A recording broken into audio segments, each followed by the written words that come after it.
Welcome to the fucking show. Welcome to the show, have a seat, my nigga, recline back. Real niggas making a speech, so acknowledge that I never turn bitch to the op. And I can promise that this 4 nickel tucked on my hip, that bitch Obama black. See a target, lock onto it, then demolish that. My shooters got 2015, I had added a few more records to that Thinking Out Loud album. And the one me and my team decided to go with was a record called Monster, which a lot of Bone fans have heard me perform, especially when I first hit the scene. So after I put that song out, I started to promote, and it actually got in the hands of somebody who was close to that family, and it was like, yo, I'm such and such to such and such to such and such, and it was like, all right, cool, you know, just thinking like whatever. Mm-hmm. Not thinking that they was lying, but it was like, all right, whatever. So they give me your number, this and that. And sure enough, that weekend, I got a call from actually Crazy Bone's brother talking to me about that record Monster. He was like, man, I want to, you know, we started talking and chopping it up, and then soon enough, after that, he let Crazy Bone hear, and I seen the text message. He showed me the Crazy Bone's text messages. Man, dude is dope. Who is he? You know what I'm saying? And I guess they had a conversation, and then I ended up over at The Life. Nice. And how long you been with them? I've been with The Life. We cut our first record in mid 2016. Okay. So it's been a minute. Yeah, so it's been a minute. Just continuing to take advantage of the opportunities, build the fan base. I mean, 2020 was hard because we couldn't really move around. Yeah, COVID. Yeah. You know what I'm saying? So that kind of knocked off a year in a sense, or a year and a half, because you know it was still so much restriction going on. It's even restriction now, but you know it kind of makes touring a bit more spotty because everything ain't just full go right now. So it did kind of hurt things, but at the same time, you know, you got to find ways to create and continue on. So. But yeah, I've been rocking with them since 2016.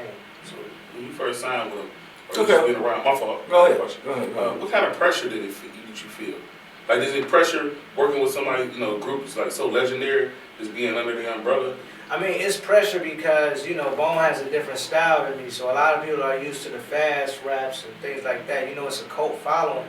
So me coming in with a different type of feel, some Midwest mixed with some East Coast mixed with a little bit, whatever you want to, you know.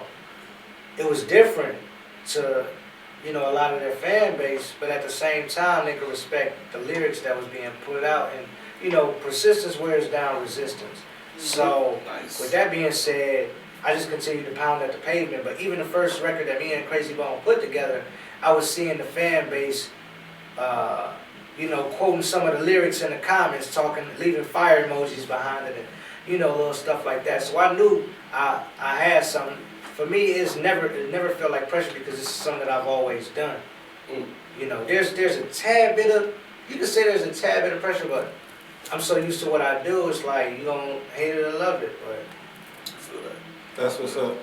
Let's get to the shit. So you said you was at the Versuz with Bone and them? Yeah. That whole little fiasco with them at 3-6 Mafia? Yeah, I was there.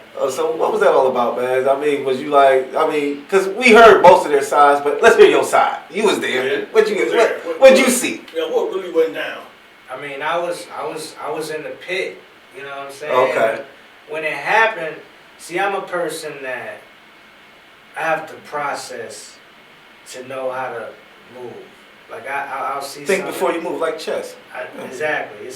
Life is chess. So it's like I see what's going on. Now, if I just abruptly jump on stage and Act a fool, and this is a part of the act, they tossing me out. Nobody else is getting tossed out. Right. Exactly. Smart. So I'm observing, and I see more going on.